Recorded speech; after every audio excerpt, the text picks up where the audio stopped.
Oh, do you know what? One of the things I had on my list tonight, how long do you need to be in jobs for to lend money? Let's talk about lending criteria. This is another big misconception a lot of people have actually.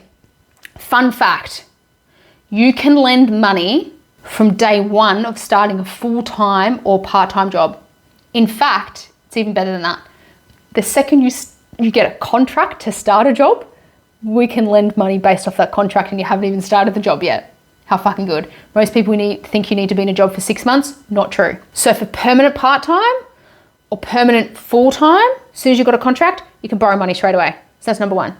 If you're going to be a casual, yes, you need to be in the casual job for at least 6 months with that consistent income. If you're going to be a business owner, sorry to tell you, it's even longer. It's 12 financial months, okay?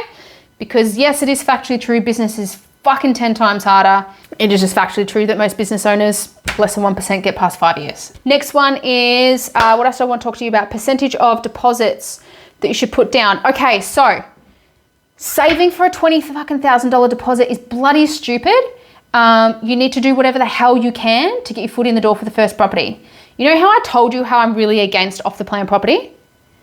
I'm actually even for it for first home buyers to get all the grants. If it's the last resort to get their foot in the door, I'm like, fuck it. Overpay 50 grand, know it, but it's better than nothing because you have no other option of getting your foot in the door. That's for the real tight first homeowner who just has no mum or dad to help them.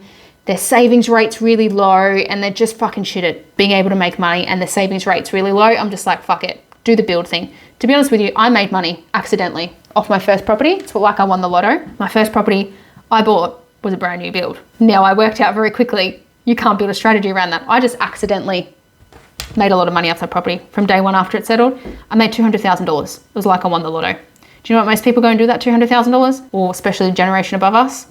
They go out and buy a fucking car. They go out and buy a boat. They go out and do a renovation on the home to extend it, which doesn't produce any income. And it just slows down your wealth overall. So that's with income. Let's talk about percentages. So most of my clients will put down a 5 or 10% deposit. I'll tell you why. Most people are too scared to not put down a 20% deposit or more because they're scared of a thing called LMI, which stands for Lender's Mortgage Insurance. LMI is not a bad thing to pay for. LMI allows you to fast track your wealth. I've paid LMI 9 times. LMI just gets added onto the total 30-year mortgage anyway. So number one, LMI allows you to put in less of your money so that you can get the ball moving quicker. You can get your foot in the door quicker. Number two, LMI is tax deductible. Number three, the value of the property, especially with the properties that we buy, are very likely to grow more than the cost of LMI. On a $400,000 mortgage, LMI is probably going to be like 6 or 7 grand tacked onto the total 30-year mortgage. It's fucking nothing. It's literally grocery money. Your property will grow. Our properties grow on average, like I said, 100 grand a year. And that's just like very, very conservative, by the way. Sometimes they grow 200 grand a year. My team just bought me one and I just got 318% ROI in 2 years of one fucking property. So yeah, LMI is not a bad thing. And also the most important thing, fourth thing as to why LMI is a good thing is because the inflation will just erode it away anyway. Okay? Got to understand the game. High leverage. I want to take up high leverage as much as possible all the time. Let's talk about where most people screw up. First of all is giving up on the broker and only taking advice from one person.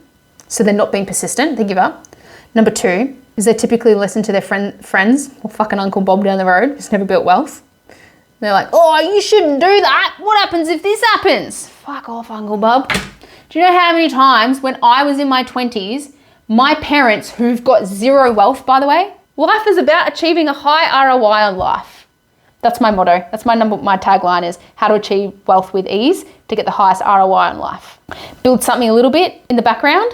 If you fucking have equity to begin with, that's the hardest part done, right? It doesn't get much harder than that. Next hardest thing is filling out the broker's portal with all your bloody documents. After that, it gets much more easier. And today I see business owners come to me all the time. They're like in their 40s or 50s and they're like, oh yeah, I've made millions of dollars. And I'm like, have you got any wealth? Like nothing. It's so scary. They come to me and they're like, oh, Liv, now we're in a rush. But just to let you know, the average person only needs 10 to 15 years is the answer. 10 to 15 years of hardcore investing. First 5 years are most important. And after that, I can blow your wealth up.